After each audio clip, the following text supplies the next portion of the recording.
Ladies and gentlemen, welcome to our journey into one of history's most haunting maritime disasters, the RMS Titanic. A name that has become synonymous with both technological marvel and tragic hubris. But how much do you really know about what happened on those frigid waters of the North Atlantic? What secrets still lie beneath the waves? And what forgotten stories of heroism, cowardice, love, and sacrifice remain untold? Tonight, we dive deeper than ever before. April 10th, 1912, Southampton, England. The air buzzed with excitement as thousands gathered to witness history. The Titanic, gleaming in the morning sun, stood as a monument to human achievement.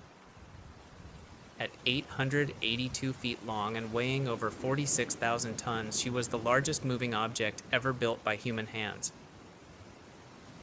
But was she truly unsinkable, as the White Star Line boldly claimed? Have you ever wondered what it would feel like to step aboard such a vessel?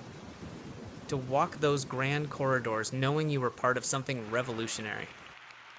For the wealthy elite in first class, the experience was nothing short of extraordinary. I'm Take John Jacob Astor IV, one of the richest man aboard, worth roughly $87 million, equivalent to over $2 billion today. And he traveled with his young pregnant wife Madeline, 18 years his junior. Their suite cost $4,000 for the one-way passage. That's nearly $100,000 in today's currency, for a one-way ticket. Oh, but did Astor have a premonition of his fate? His last will and testament was updated just before boarding. Coincidence? Meanwhile, Chuck in the bowels of the ship, Irish immigrants, laborers, and dreamers packed into third-class accommodations. People like Daniel Buckley, a 21-year-old farm laborer from County Cork. With just a small suitcase and the clothes on his back, he paid £7, his life savings, for passage to America.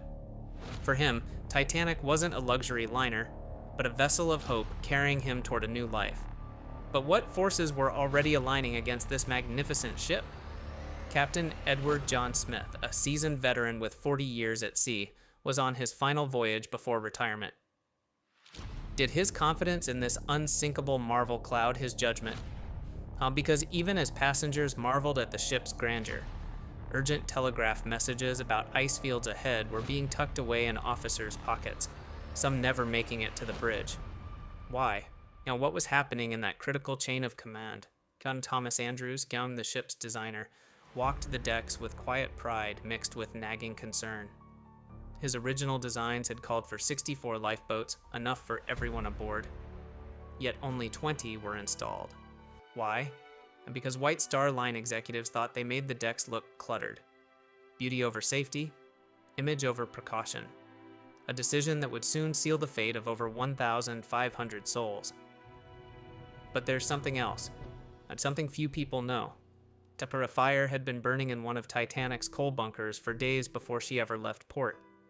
So coal bunker fires weren't uncommon on steamships, but this one burned directly against the bulkhead, separating the coal storage from one of the ship's massive fuel tanks.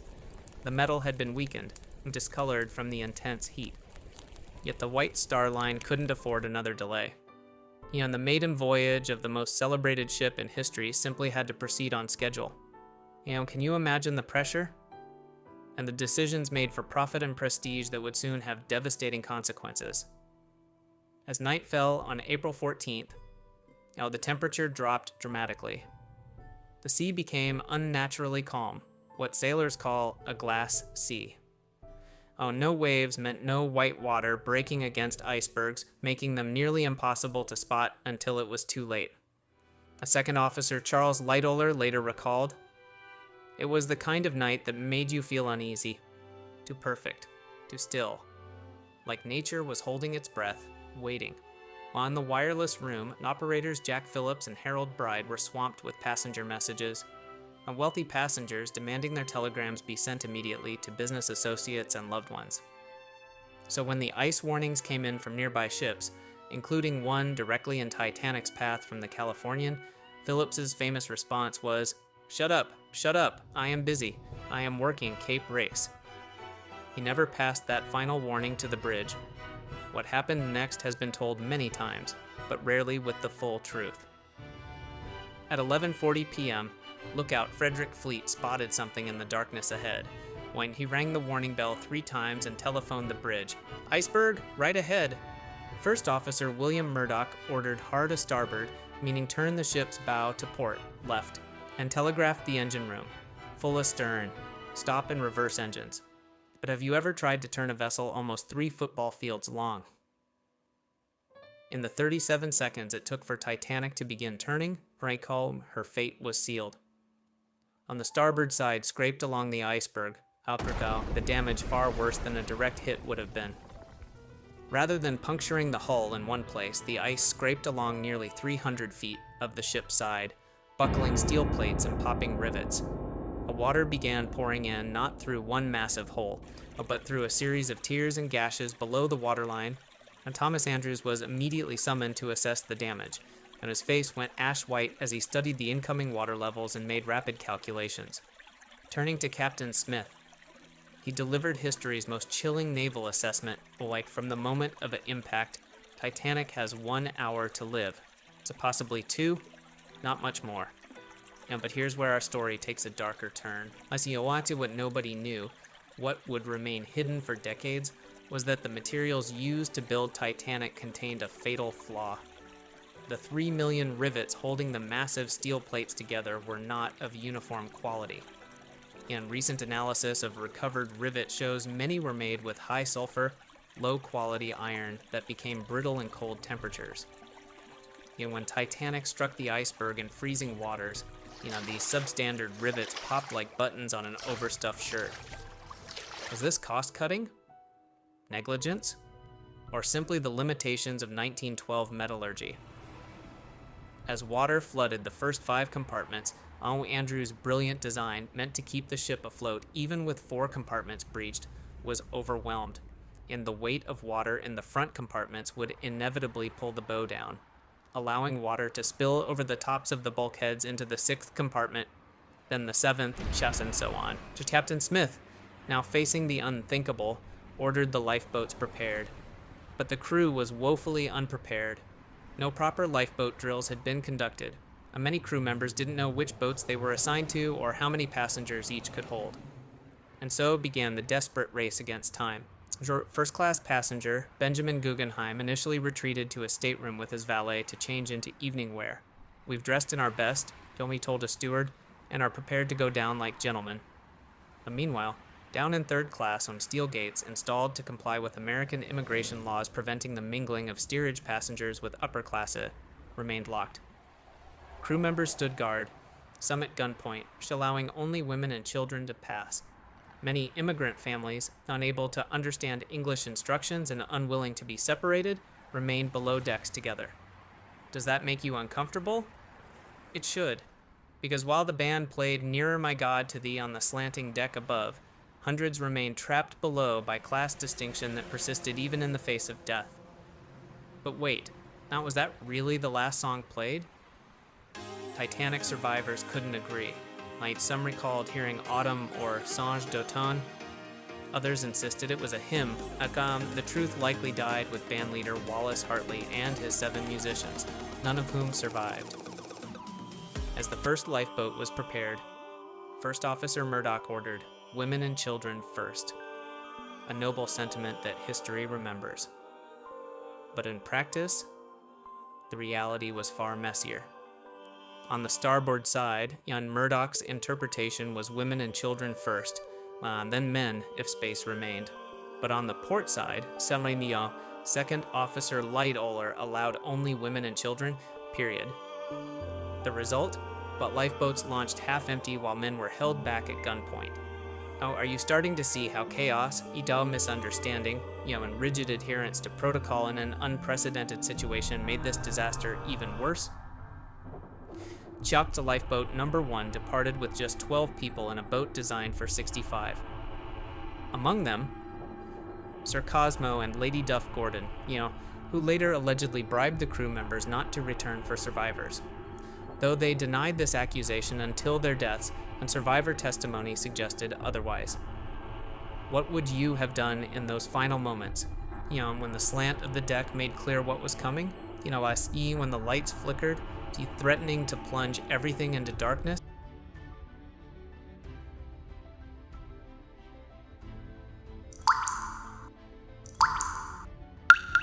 As water reached the boilers, massive explosions rocked the ship.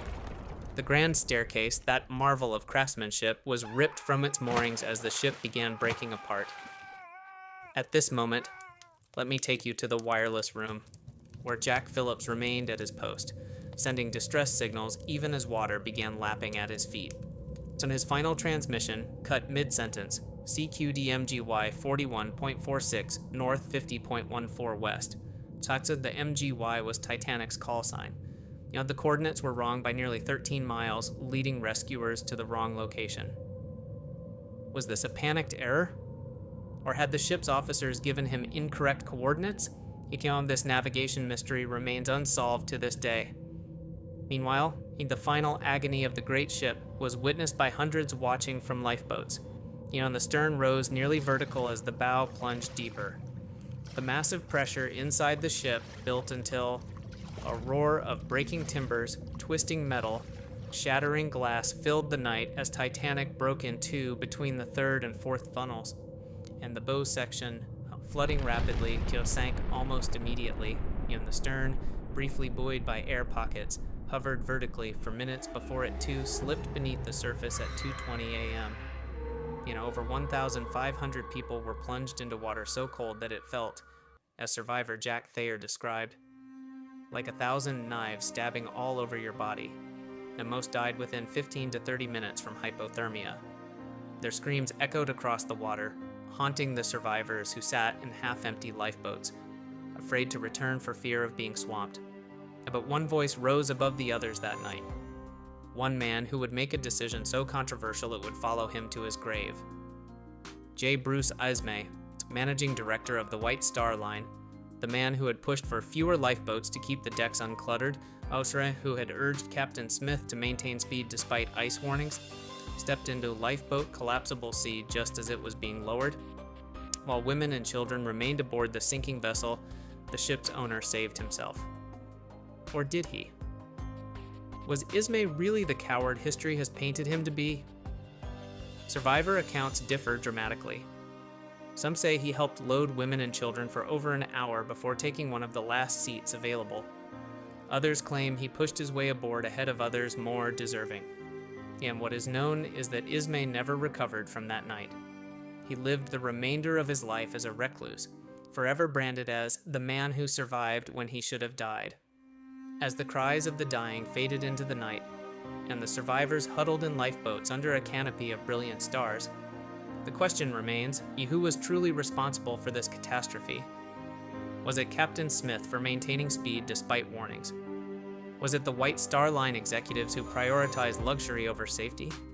Was it Thomas Andrews whose design, while innovative, failed when tested? Was it Bruce Ismay who survived when so many perished? Or was it society itself, a world so confident in its technological prowess that it declared a ship unsinkable and tempted fate? But there's something else about that night. It's something that has never been fully explained. The lights of another ship were clearly visible on the horizon, close enough that the Titanic's officers fired white rockets as distress signals. That ship, Chow believed to be the Californian, never came to their aid. Its wireless operator had gone off duty just minutes before Titanic struck the iceberg. Its captain, seeing the rockets but unsure of their meaning, failed to wake the wireless operator or investigate further, just 10 miles away, close enough to save everyone, yet worlds apart. And as dawn broke over the Atlantic, revealing a vast emptiness where Titanic once stood, the survivors spotted smoke on the horizon. The Carpathia, which had raced through the same ice field at dangerous speeds after receiving Titanic's distress call, Torco, arrived to rescue the 705 survivors. But what they found was haunting. Lifeboats half empty, survivors in shock, and the bodies of hundreds floating in life jackets, frozen in their final moments. But wait. What about that mysterious ship some survivors reported seeing between the Titanic and the Carpathia? And the vessel with unusual lights that seemed to approach and then vanish? Was there another ship closer than the Californian that night? one that chose not to respond? And what of the strange radio interference reported by multiple ships in the area just before and after the disaster? Wireless operators described unusual signals, static patterns unlike anything they'd encountered before. As we conclude our first episode, consider this. What if there was more to the Titanic's sinking than a simple collision with ice? What if might seem like the mysteries of Skinwalker Ranch, Samedi, Roanoke, an Oak Island we've explored in previous series? There are aspects to this disaster that conventional history has failed to explain. Next time, we'll delve into the stories of the survivors, those who lived through that terrible night only to face new horrors. The bizarre coincidences and premonitions that preceded the disaster. And the chilling question, were some aboard Titanic marked for death long before they stepped onto the ship? Join us for episode 2 of Titanic: The Unsinkable Dream, where we'll uncover the forgotten testimonies, the silenced witnesses, and the shadow figures who may have known the ship was doomed before it ever left port.